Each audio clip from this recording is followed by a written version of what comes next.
नमस्कार, मी संजय रानडे. आपण अमेरिकन निवडणुकांबद्दल बोलणार आहोत. त्या निवडणुका आत्ताच होऊन गेल्या आणि अनेक गोष्टी त्या निवडणुकांमधून आपल्यासमोर आल्या, ज्याची आपण खऱ्या अर्थाने विचार करायची गरज आहे. आपण खूप गांभीर्याने त्या सगळ्याकडे पाहण्याची आवश्यकता आहे. कारण हे जे काही अमेरिकेमध्ये घडतं आहे ते कमी जास्त प्रमाणामध्ये संपूर्ण जगामध्ये घडते. अगदी आपल्या देशात, आपल्या म्युन्सिपल वॉर्डमध्ये सुद्धा हे घडतं आहे आणि म्हणून त्याच्याकडे बघण्याची आवश्यकता आहे. दोन गोष्टी सुरुवातीला सांगेन आणि त्या तुम्हाला सांगितल्यानंतर तुम्हाला त्यात मी पूर्णपणे दुसरा वेगळाच असा एक दृष्टिकोन देतो असं वाटेल, पण त्या दोन गोष्टी मुद्दामून सांगतोय. एक म्हणजे डोनाल्ड ट्रम्प हे राष्ट्राध्यक्ष पदाच्या निवडणुकीसाठी लढले आणि जवळजवळ 17 कोटी अमेरिकन मतदारांमधून 8 कोटी मतदारांनी डोनाल्ड ट्रम्प यांना मतदान केलं. म्हणजे या निवडणुकीमध्ये 50%, जवळजवळ 50% अमेरिकन लोक यांना डोनाल्ड ट्रम्प आपले राष्ट्राध्यक्ष हवे होते. ही वस्तुस्थिती आहे. दुसरी एक फार महत्त्वाची वस्तुस्थिती आहे. आपल्या इतिहासामध्ये, आधुनिक इतिहासामध्ये, म्हणजे आपण 20वे शतक आणि आता 21वे शतक म्हणतो, या इतिहासामध्ये जॉन केनेडीपासून ते डोनाल्ड ट्रम्पपर्यंत डोनाल्ड ट्रम्प हा एकमेव असा राष्ट्राध्यक्ष आहे अमेरिकेतला ज्याने अमेरिकेला दुसऱ्या कुठल्या तरी राज्यामध्ये सैनिकी पातळीवर गुंतवलेलं नाही.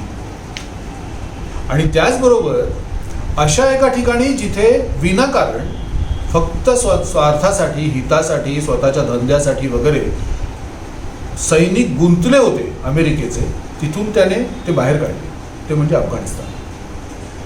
या दोन गोष्टी फार महत्त्वाच्या लक्षात घेतल्या पाहिजे. आणि तिसरी एक गोष्ट जी होता राहिली, मग पुढे काय होईल आपल्याला माहिती नाही आहे, पण त्याच्याकडे आपल्याला दुर्लक्ष करून चालणार नाही आहे, ती ही: उत्तर कोरियाशी अमेरिकेशी बोलणं सुरू करणारा हा डोनाल्ड ट्रम्प हा अनेक पूर्वीच्या राष्ट्राध्यक्षांनंतरचा पहिला राष्ट्राध्यक्ष आहे. ह्या 3 गोष्टींचं भान आपल्याला ठेवायला हवं आहे अमेरिकन निवडणुकांच्या परिणामांकडे पाहत असताना. एक गोष्ट जी प्रकर्षाने आता लक्षात आलेली ती ही आहे की ही निवडणूक अनेक शतकां, म्हणजे अनेक दशकांपासूनच्या निवडणुकांपासून ही पहिली अशी निवडणूक होती ज्याच्यामध्ये 2 गोष्टी खूप प्रकर्षाने जाणवल्या. एक म्हणजे निवडणुकीमध्ये अमेरिकेमध्ये खूप मोठ्या प्रमाणात हिंसा होईल की काय अशी भीती सर्व बाजूनी व्यक्त करण्यात आली. म्हणजे केवळ ट्रम्पचीच माणसं किंवा बायडेन वगैरे असं नव्हे, तर संपूर्ण अमेरिकन लोक यांच्यामध्ये कुठेतरी ही भीती होती की खूप हिंसा होईल की काय अशी भीती होती. ही पहिल्यांदा जाणवलेली आहे अमेरिकन निवडणुकांमध्ये. आणि दुसरी गोष्ट म्हणजे निवडणूक प्रक्रिया आणि निवडणूक व्यवस्था या दोघांबाबत त्यांच्या विश्वासार्हतेबद्दल एक चिन्ह निर्माण झाले. ही खरोखर निवडणूक योग्य होती का, ज्याला आपण फ्री अँड फेअर म्हणतो, तशी ही होती का, ह्याबद्दल खूप शंका आहे. आणि ही शंका ओबामापासून सुरू झाली हे लक्षात ठेवणं गरजेचं आहे. त्याच्या अगोदर अशी शंका नव्हती, पण आता ओबामांच्या इलेक्शन निवडणुकीपासून ही स्पष्टपणे शंका जाणवते की ह्या ज्या काही निवडणुका या अमेरिकेमध्ये होत आहेत राष्ट्राध्यक्षांच्या, या खरोखरच मुक्तपणे होत आहेत का याच्यावर कोणा दुसऱ्याचाच प्रभाव आहे. एका वेळेला आपल्याला सांगण्यात आलं की ट्रम्पच्या इलेक्शनच्या वेळेला रशियाचा हस्तक्षेप होता, अजूनही आपल्याला माहीत नाही. पण मग मागे खणत जाताना लक्षात आलं की ओबामाच्या वेळेला पण होते हस्तक्षेप, आणि त्यांबद्दल आपल्याला फारशी माहिती तेव्हा नव्हती, ती आता झाली आहे. त्यामुळे हे सगळेच लोक आता फारच विलक्षण अशा दिशेला चालले. आणखी एक महत्त्वाचा त्याच्यानंतर येणारा मुद्दा कुठला, तर रिपब्लिकन पार्टी काय किंवा डेमोक्रॅटिक पार्टी काय, दोनच त्यांच्याकडे या पार्ट्या आहेत. आपल्याला एक गोष्ट लक्षात येते, आपल्या देशामध्ये तरी अगदी जाणवतं आपल्याला की 100-150 विविध प्रकारे आपल्याच कॉन्स्टिट्युएन्सीला आपली जी काय भाग असतो त्या विभागाला अनेक पद्धतीने त्याचं प्रतिनिधित्व करणारे लोक आपल्याला लागत असतात. मग ह्या एवढ्या मोठ्या अमेरिकन देशामध्ये जेवढी इतके विविध इतके विविध प्रकारचे लोक तिथे असताना केवळ 2च विचारसरणी कशा काय, रिपब्लिकन आणि डेमोक्रॅटिक? ही फार एक मोठी अडचण निर्माण झाली अमेरिकेमध्ये. तिथे विविध प्रकारचे लोक यांना प्रतिनिधित्वच नाही आणि त्यांना आपलं प्रतिनिधित्व आणि आपले प्रश्न मोडून तोडून असे त्या रिपब्लिकन किंवा डेमोक्रॅटिक या चौकटीमध्ये बसवावेच लागतात. आणि ही अडचण आता प्रकर्षाने का जाणवायला लागली आहे, कारण गेल्या 30 वर्षात आणि या 30च वर्षात घडलेली घटना आहे, खूप मोठ्या प्रमाणामध्ये अमेरिकेच्या मध्यवर्ती भागांमधून तरुण अमेरिकेच्या किनाऱ्याच्या भागामध्ये आलेले आणि याच्यामध्ये आशिया, आफ्रिका या वंशाचे हे जे लोक आहेत हे खूप मोठ्या प्रमाणात असे गेलेले आहेत. त्यामुळे एक वेगळीच डेमोग्राफिक तयार झाली अमेरिकेमध्ये. म्हणजे काय तर अमेरिकेची जी किनारी भाग आहे सगळा चारी बाजूचा, त्या किनारी भागांमधली जी वैविध्य आहे, सांस्कृतिक वैविध्य, धार्मिक वैविध्य, ओळखींचं वैविध्य वगैरे इतर सगळं वेगवेगळ्या प्रकारचं सांस्कृतिक वैविध्य हे प्रचंड प्रमाणात वाढले. आणि हे सगळे शिक्षण घेतलेले, नोकरीधंदा करणारे, अमेरिकन मूल्यांपासून आलेले, त्यांच्या त्या मूल्यांसाठी त्यांना खूप आत्मीयता वाटते, त्यांच्यातून त्यांना उपयोग झाला, फायदा झाला, असे हे सगळे लोक आहेत. आणि अमेरिकेच्या मध्यवर्ती भागामध्ये एक असा गोऱ्यांचा एक गट राहिलेला आहे जे जुन्या अमेरिकेच्या संकल्पनेत आहेत. आणि या दोघांमधला संघर्ष आपल्याला त्या ट्रम्प जे 8 कोटी लोकांचं प्रतिनिधित्व करतोय आणि बायडन ज्या 8.5-10 कोटी लोकांचं करतोय त्यामधला फरक इथे आहे. आणि हा संघर्ष अचानक नाही उद्भवलेला, हा 30-40 वर्षांच्या काळामध्ये उद्भवलेला. त्यामुळे ट्रम्प निवडून का आले हे महत्त्वाचं आहे. जितकं महत्त्वाचं की ट्रम्प आत्ता का हरले, कारण परिस्थिती नाही बदलली आहे. फक्त एक माणूस जो तिथे व्हाईट हाऊसमध्ये बसायचा तो आधी ट्रम्प बसायचे, आता त्यांच्या जागी दुसरा कोणीतरी बसणार आहे. पण म्हणून या लोकांचं प्रतिनिधित्व आता कोण करणार. आणि हे डेमोक्रॅटिक पार्टी आणि रिपब्लिकन पार्टीसाठी, दोन्ही पार्टींसाठी महत्त्वाचं झालेलं आहे. कारण या दोघांकडे पार्टीचं म्हणून जे काही संघटनात्मक एक भाग असतो, आता ट्रम्प हारल्यानंतर जेव्हा व्हाईट हाऊस सोडतील तेव्हा त्या रिपब्लिकन पार्टीचं काय होईल. कारण रिपब्लिकन पार्टीचं म्हणून जे काही एक नेतृत्व होतं आणि त्याच्या मागे हे जे कोण 8 कोटी अमेरिकन आहेत ज्यांचं ते प्रतिनिधित्व करत होते, त्यांना नेतृत्व हे आता लोकल लेवलला शोधायला लागणार. आणि मग तुमच्या लक्षात येईल की लोकल लेवलच्या नेतृत्वाचे प्रश्न आणि राष्ट्रीय लेवलच्या नेतृत्वाचे प्रश्न ह्याच्यात खूप तफावत असते. आणि ही तफावत अत्यंत पीडादायक होणार आहे अमेरिकन लोकांसाठी. ही तफावत त्यांना त्यांची प्रचंड ओढाताण होणार. आपल्याकडे 2 फार गमतीशीर देश आपल्या 2 बाजूला आहेत, एक इकडे चीन आणि इकडे अमेरिका. अमेरिकेमध्ये लोकसंख्येची वाढ ही आता एक अशा टप्प्यावर येऊन पोचली आहे की जिथे त्यांचा जो ज्याला आपण नॉन प्रोडक्टिव्ह म्हणतो माणसं, त्यांची संख्या आता वाढत जाणार. म्हणजे 60च्या पेक्षा जास्त माणसं, 70-80ची माणसं ही त्यांच्याकडे खूप मोठ्या प्रमाणात वाढत चालली आहे. कारण त्यांचा बर्थ रेट हा हळूहळू कमी होत चालला आहे. आणि हीच वेगळी परिस्थिती चायनामध्ये आहे. चायनामध्ये एक मधली पिढीच नाही आहे, कारण त्यांनी एक मुलाची एक पॉलिसी केली होती. त्यामुळे जवळजवळ 20 वर्ष त्यांच्याकडे एका पिढीने फक्त एकच मूल जन्माला घातलं. आणि त्यामुळे चायनामध्ये अशी परिस्थिती निर्माण झाली आहे की त्यांच्याकडे 60, 70, 80 ह्या वयाची माणसं जवळजवळ 30% असणार आहे. म्हणजे प्रत्येक तिसरा चीनी माणूस हा 60 किंवा त्याच्यापेक्षा वर वयाचा असेल पुढच्या 10-15 वर्षात. मग हे सगळे लोक जे शहरांकडे चाललेले आहेत आणि त्यांची उत्पादन क्षमता कमी कमी होत चालली आहे, त्यांचं पुढे कसं होणार, या सगळ्याचा विचार आपण या निवडणुकीच्या अनुषंगाने करायची आवश्यकता आहे. एक खूप महत्त्वाचा भाग याच्यामध्ये की हे जे शहरीकरण अमेरिकेमध्ये झालं आहे ते गोऱ्या लोकांच्या शहरीकरणापेक्षा, त्यांच्या तुलनेपेक्षा इतर जे लोक आहेत म्हणजे आशियाई किंवा आफ्रिकी वगैरे इत्यादी या लोकांमधलं शहरीकरण अधिक झालं.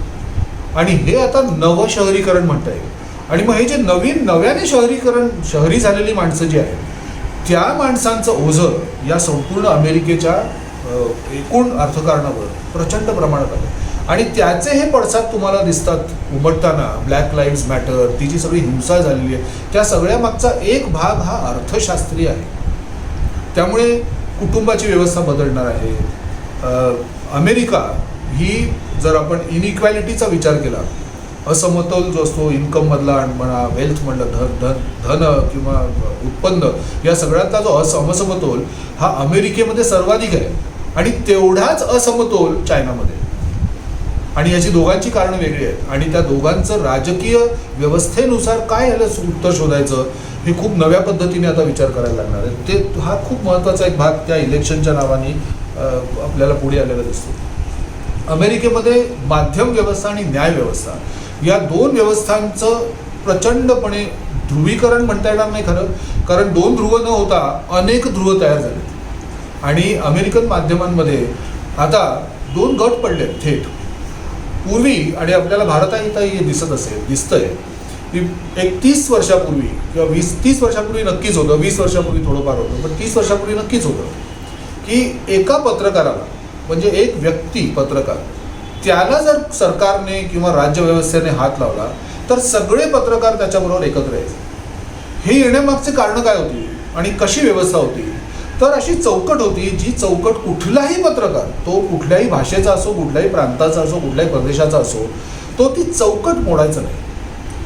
प्रत्येक पत्रकाराचा काहीतरी एक बायस तो गृहीत असतो, पण प्रत्येक पत्रकार आपला जो काही बायस आहे तो असा दाखवत असतो की बाबा मी ह्या विचारसरणीचा आहे, मी त्या विचारसरणीचा आहे आणि तो आपलं काम करत असतो. आणि प्रत्येक पत्रकारामध्ये ही समज असते की जसं हा पत्रकाराचा एक दृष्टिकोन आहे तसा माझा एक दृष्टिकोन आहे आणि अनेक दृष्टिकोनांची मांडणी ही त्या पत्रकारांसाठी एक अतिशय आवश्यक गोष्ट आहे. तेच त्यांचं काम आहे. समाजाला अनेक दृष्टिकोनातून कसं पाहता येईल, किती पद्धती आहेत हेच सांगणं त्याचं काम असतं. हे करू शकणारे पत्रकार होते. पण आता राजकीय व्यवस्थाने एक फार महत्त्वाची घटना घडवली आहे. ती कुठली, तर आता एक पत्रकार त्याच्या मागे कुठलीच व्यवस्था नाही एवढी. म्हणजे उदाहरणार्थ लोकानुनयावर पत्रकारिता चालते. जर लोकानुनय असेल तर पत्रकारिता खंबीर असते. जर लोकांना सत्य हवं असेल, ते सत्य पाहण्याची, पचवण्याची त्यांची क्षमता असेल, इच्छा असेल, तरच पत्रकारिता ती इच्छा पुरवू शकते. पण जर लोकानुनय नसेल तर पत्रकार पत्रकारितेचं काम करू शकत नाही. आणि गेल्या 15 वर्षामध्ये काय झालं आहे, तर जो वापर करणार आहे माध्यम विज्ञानाचा किंवा तंत्रज्ञानाचा तो स्वतःच एका अर्थाने पत्रकार झाला आहे. आणि प्रत्येक माणूस ज्याच्या हातामध्ये मोबाईल फोन आहे तो आज पत्रकारितेचं काम करतो. तो स्वतःचा दृष्टिकोन टाकतो आणि मग त्यातून अनंत दृष्टिकोन येत आहेत. पण त्या दृष्टिकोनांचा विश्लेषण कसं करावं, त्याची मांडणी कशी करावी, कुठल्या चौकटीत हे बसवावं, हे सगळं आता धूसर होत चाललेलं आहे. आणि त्याला आपल्याला त्या सगळ्याला समजून घेऊन एक समाज म्हणून ह्या सगळ्याशी एक जुळवाजुळव करण्यामध्ये खूप वेळ जाणार आहे. त्या ठिकाणी ती जी तो जो गोंधळाची जी किंवा संदिग्धपणाची जी जागा निर्माण झाली आहे त्या जागेमध्ये या राजकारण्यांनी बरोबर आपलं बसताना बसवलेलं आहे. आणि हे आपल्याला अमेरिकेमध्ये पाहायला मिळतं, हे सगळ्या देशांमध्ये पाहायला मिळतं, आपल्याही देशामध्ये हे पाहायला मिळतं. त्याचप्रमाणे न्यायव्यवस्था ही हे आपल्याला मॅक्स वेबर वगैरे जर तुम्ही वाचलं तर तुमच्या असं लक्षात येईल की कोअर्शन म्हणजे लोकांवरती विशिष्ट पद्धतीने दबाव आणून त्यांना एका दिशेला वळवणे हे राज्यकर्त्याचं काम असतं. कारण सगळेच लोक हे एकमत हे जे काही प्रकार असतं ना हे असं सहजासहजी कधीच तयार होत नाही आणि म्हणूनच आपण अनेकदा बहुमताकडे जातो. पण बहुमत आहे याचा अर्थ एक मायनॉरिटीचं मत आहे आणि या मायनॉरिटीचं मत हे कसं तिथे करता येईल तर कोअर्शननीच करता येईल. पण एक अशी परिस्थिती निर्माण आता झालेली आहे की राज्यव्यवस्थांनी आपली मन तयार केलं आहे, आम्हाला या दिशेने जायचं आहे आणि मग ते सगळ्या त्या मायनॉरिटीजना ओढून ताणून घेऊन जायची त्यांची हट्ट आहे. आणि ह्या मायनॉरिटीच्या भानगडीमध्ये हा जो तिढा असतो समाजातला हा आता वाढत जाईल आणि हा समाजातला अंतर्गत संघर्ष आणखी तीव्र होत जातो. आणि मग जर समाज जर ऐकेनासा झाला आणि माझं आणि तुमचं मत हे मी आग्रहाने मांडायला लागलो की माझं मतच बरोबर आणि तुमचं मत ते मतच नाही, ही परिस्थिती जशी अमेरिकेमध्ये आहे तशीच आपल्या सगळीकडे दिसते. तुम्ही जर ट्रम्प आणि बायडन यांची जी काही चर्चा होते टी व्हीवर ती जर पाहिली असती तर त्याच्यामध्ये तुम्हाला हेच दिसेल असं की मुद्द्यांवरती चर्चा नव्हतीच, प्रश्न तुझा आणि माझा होता. हे तुझा आणि माझा हा जर प्रश्न असेल तर राष्ट्र म्हणून किंवा व्यवस्था म्हणून किंवा माणूस या अर्थाने आपण प्रगती करणं हे खूप कठीण होत जातं.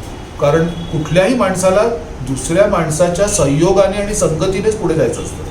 तो एकटाच पुढे जाऊ शकत नाही कारण त्याला प्रचंड मर्यादा पडते. आणि ही गोष्ट त्या न्यायव्यवस्थेच्या बाबतीत आपल्यालाही दिसते की आपण सगळ्यांनी कमला हॅरिस वगैरे हे सगळ्याबद्दल खूप ऐकलं असेल. कमला हॅरिस ही संपूर्णपणे अमेरिकन बाई आहे, तिचा भारताशी कसलाही संबंध नाही. हे आपल्याच मनाला उगाचच आपल्याला पुचकारायला ती भारतीय वगैरे काहीही संबंध नाही. ती पूर्णपणे अमेरिकन बाई आहे, ती अमेरिकेचाच विचार करते आहे, तिच्या दृष्टिकोनाने भारत हा अमेरिकेशी मित्रत्वाने किंवा शत्रुत्वाने किंवा फायद्याचा किंवा गैरफायद्याचा इतकाच फक्त तिचा विचार असू शकतो. जर तिने जरा सुद्धा असा आणला की मी भारतीय वंशाची असल्यामुळे भारताशी माझं काहीतरी भावनिक नातं आहे आणि काहीतरी कर्तव्य वगैरे, ती पदच्युत होईल. हे अत्यंत स्वाभाविक आहे. त्यामुळे कमला हॅरिसला उगाचच तिला जे आपण माध्यमांमध्ये सुद्धा जे काही चाललेलं आहे याचा आपल्याशी काही संबंध नाही. ती संपूर्णपणे एक अमेरिकन बाई आहे जी तिथे निवडून आलेली आहे. आपल्याला हा विचार करायचा आहे की आशियाई वंशाची ही बाई अमेरिकेमध्ये निवडून आली, याचा एकूण जगाच्या बाबतीत याचा लोक कसा विचार करतील आणि आपले लोक कसा विचार करतील. आणि इथे ती सुरुवात होते. म्हणजे ओबामा हा एक कृष्णवर्णीय मुसलमान वंशाचा आणि आफ्रिकी वंशाचा असा व्यक्ती तिकडे जेव्हा राष्ट्राध्यक्ष होतो तेव्हा नेमकं अमेरिकेतल्या लोकांमध्ये काय बदल घडलेला आहे. आणि मग त्याच्यानंतर डोनाल्ड ट्रम्प नावाचा माणूस एक सत्तेत येतो. म्हणजे अमेरिकन लोकांना त्या ओबामाचं भय वाटलं का मग एका क्षणी. आणि मग आता कमला हॅरिस आली आहे. मग आता डोनाल्ड ट्रम्पचं भय वाटलेले जास्त झाले का, याचा विचार आपण करायचा असतो. आणि म्हणून तुम्हाला लक्षात येईल की या कमला हॅरिसपेक्षा जी जास्त महत्त्वाची बाई आहे ती आहे स्टेसी अब्राम्स. आणि ही स्टेसी अब्राम्स सारख्या ज्या अनंत बायका आहेत त्या अमेरिकेमध्ये, त्या एक खूप वेगळी मूव्हमेंट तिथे घडवून आणत आहेत. त्यामुळे त्या बायकांकडे आपल्याला बघायची आवश्यकता आहे. कमला हॅरिस हे असं रेड हेरिंग ज्याला आपण म्हणतो की त्याच्याकडे बघत राहिलं तर आपलं दुर्लक्ष होईल बाकीच्या गोष्टींकडे. तर तिच्याकडे बघायचं आहे, फक्त ती कशाचं प्रतिनिधित्व करते हे आपल्याला बघायचं आहे. आणि तिथे आपला खूप महत्त्वाचा एक भाग निर्माण